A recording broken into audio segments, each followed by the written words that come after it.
গিয়েছিলে ওখানে? না এমন কি দরকার হয় তোমার বলো তো যে বারবার তুমি ওর রুমে চলে যাও? জেসমিন, আমি শুধু থ্যাংক ইউ বলতে গিয়েছিলাম। কিসের জন্য থ্যাংক ইউ? এমন কি করেছে ও? ও যেটা করেছে না সেটা তুমি কোনোদিনও বুঝতে পারবে না, আর তার জন্য ওকে যত থ্যাংক ইউ বলা যায় ততই কম। বাহ, তোমাদের জন্য না হাততালি দিতে ইচ্ছে করছে। আমি যাই করে নি না কেন আমার ভুল তোমরা ধরবেই। আর যেটা তনু করেছে, এত বড় মিথ্যে বলেছে, সবাইকে ঠকিয়েছে, তারপরেও তোমরা ওকে থ্যাংক ইউ বলতে বলতে ক্লান্ত হচ্ছ না, তাই না? জেসমিন, আজে বাজে কথা বলো না, বুঝেছো? তুমি কি করেছো তুমি নিজেও জানো, আর তনু যেটা করেছে সেই অবদানের জন্য আমি চিরকৃতজ্ঞ থাকবো ওর কাছে। আমার শত্রুকে তুমি যত খুশি থ্যাংক ইউ বলে নাও। জেসমিন, তোমার সমস্যাটা কোথায়? বাড়ির সবাই এখন খুশি, সবাই, শুধু একমাত্র তোমারই মুখে অন্ধকার। জেসমিন, 6 বছর পর আমার দিদি বাড়িতে এসেছে। আরে ক্যান্ডি, এতটা মিষ্টি একটা বাচ্চা, ওকে দেখে তোমার ভালো লাগে না? আমি ভালো ভাই হতে পারিনি, কিন্তু সিমরান দিদিকে আমি ভালোবাসি, আর দিদি এই বাড়িতে আসাতে আমি ভীষণ খুশি। আর একটা কথা পরিষ্কার করে শুনে নাও, দিদির ব্যাপারে একটাও খারাপ কথা আমি শুনবো না, বুঝতে পেরেছো?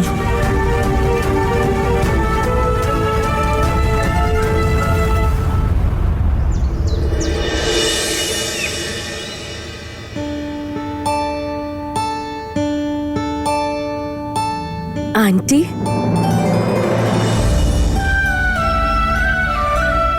থ্যাংক ইউ মা।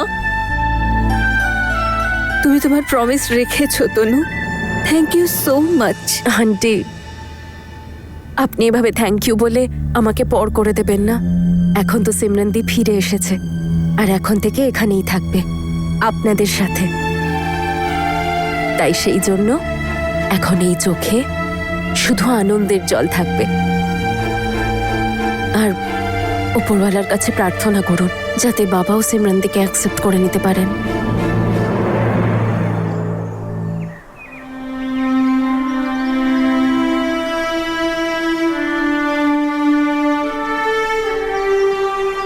বাবা,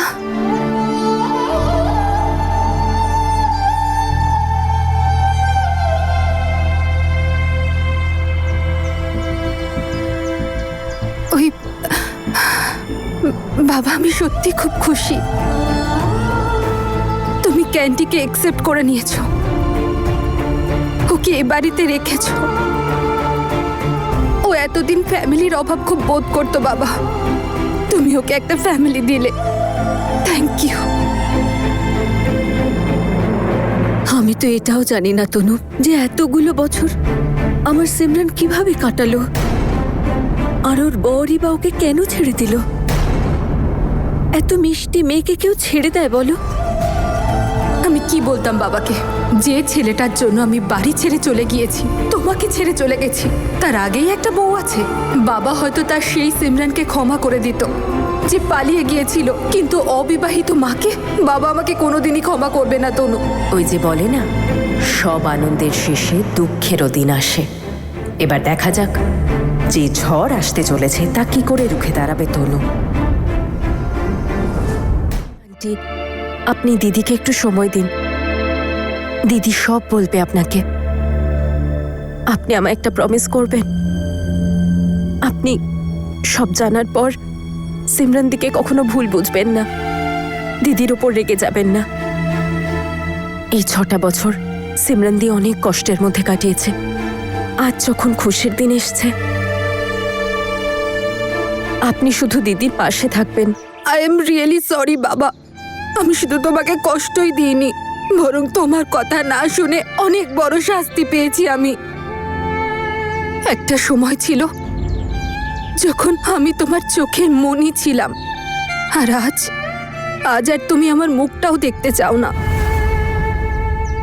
তুমি জানো তনু, সিমরান ওনার কত আদরের ছিল, ওনার প্রথম সন্তান, ওকে না খাইয়ে নিজের উপোস উনি ভাঙতেন না। এখন পুরনো কথাগুলো যেন মনে পড়ে। নিশ্চয়ই মনে পড়বে আন্টি, রক্তের সম্পর্ক বলে কথা। তুই তোর বাবার ভালোবাসাকে অবহেলা করেছিস, না আমার কথা ভেবেছিস, না এই পরিবারের সম্মানের কথা। মেয়েরা তোর মতো হয় না, মেয়ে হয় তনুর মতো। সেই বাড়ির জন্য ও কেঁদে মরে, যে বাড়িটা ওকে শুধু অবহেলা আর কষ্ট দিয়েছে। হ্যাঁ, আজ আমি ওর ওপর অসন্তুষ্ট। ও আমায় মিথ্যে বলেছে বলে, কিন্তু ও সত্যিই একজন যোগ্য মেয়ের কাজ করেছে। মেয়েদের এরকম হতে হয় যে বাবার মাথা উঁচু করে দেয়, মায়ের ইচ্ছা পূরণ করে।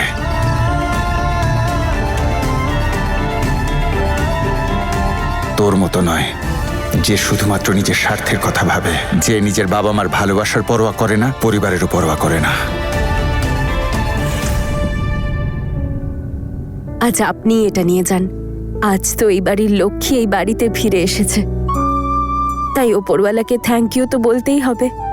কিন্তু তার আগে তোমাকে একটা প্রমিস করতে হবে।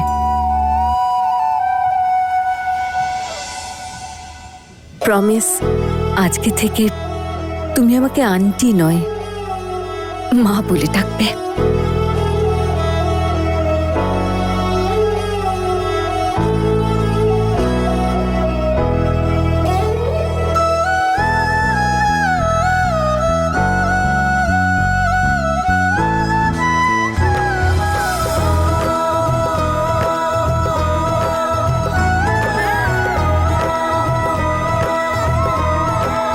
আজ থেকে আমার 2 নয় 3টে মেয়ে। আর আজ দেবী মাকে ভোগ আমি না, আমার সবচেয়ে আদরের মেয়ে দেবে।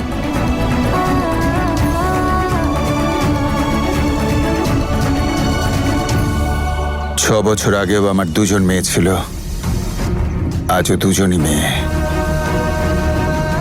তনু আর মাহি।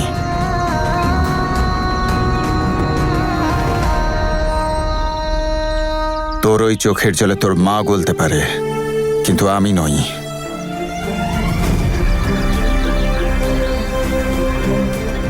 আমি শুধু তোকে এখানে ক্যান্ডির জন্যই থাকতে দিয়েছি।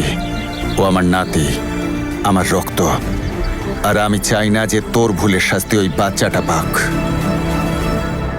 আমি থাকতেও অনাথের মতো বড় হতে পারে না। কিন্তু তুই একটা কথা মনে রাখিস, আমি তোকে কখনো ক্ষমা করব না, কোনোদিনও না।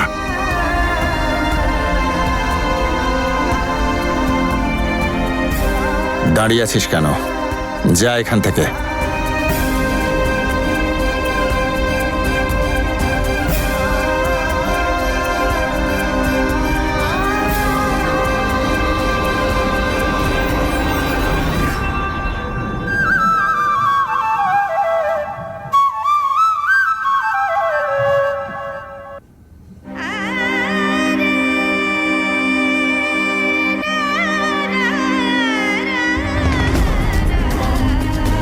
কি হয়েছে মা, কাঁদছিস কেন? সিমরনদীপ, কি হয়েছে? কিছু অন্তত বল। মা, বাবা তো আমাকে ক্ষমাই করেনি। বাবা এখনো আমার উপর রেগে আছে। বাবা তো আমার উপরেও রেগে আছেন। একটু সময় দাও বাবাকে, উনি ঠিক ক্ষমা করে দেবেন। তনু, বাবা হয়তো তোমাকে ক্ষমা করে দেবে, কিন্তু আমাকে কখনোই ক্ষমা করবেন না। না দিদি, আমি তোমার মতো ভালো মেয়ে তো নই।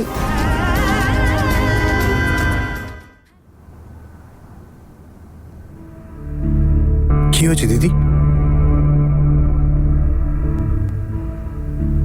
বোঝাতো ওকে, ও বাবার কথা শুনে মনে মনে দুঃখ পাচ্ছে।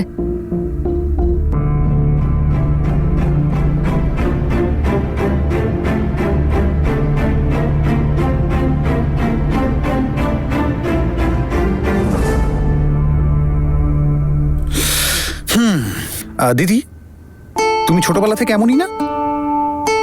হ্যাঁ, মানে তা নয় তো কি, বাবাই তো সবকিছু দিদির জন্য। বাবা কথা না বললে দিদি আমাদের সাথেও কথা বলবে না। এত বছর পর দেখা হলো, একবারও আমাকে ছোটবেলার নাম ধরে ডাকলে না। সিরিয়াসলি? আচ্ছা ঠিক আছে, দিদির জায়গায় আমি না হয় ডেকে দেবো।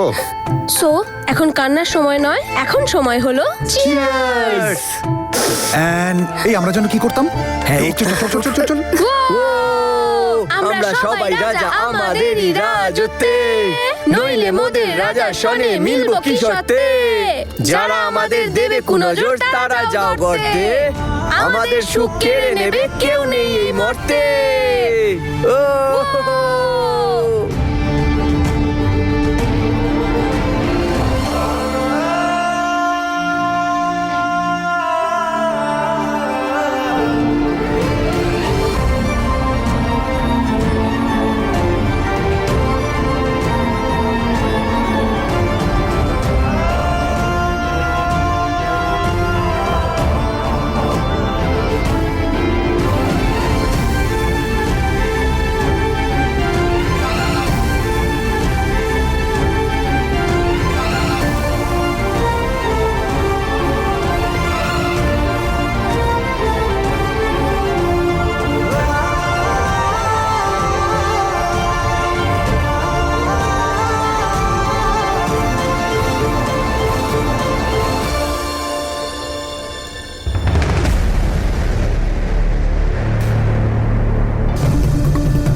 তনু, এবার আমি তোকে এ বাড়ি থেকে বের করেই ছাড়বো।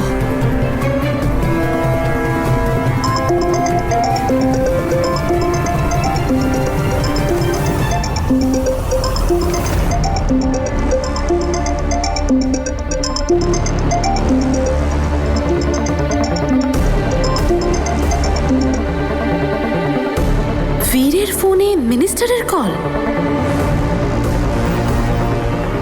হ্যালো,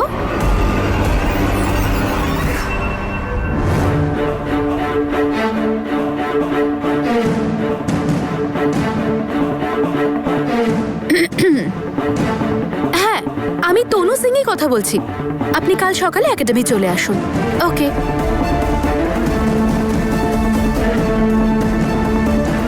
এবার দেখ তনু, তোর ব্যবস্থা তো আমি করে দিয়েছি।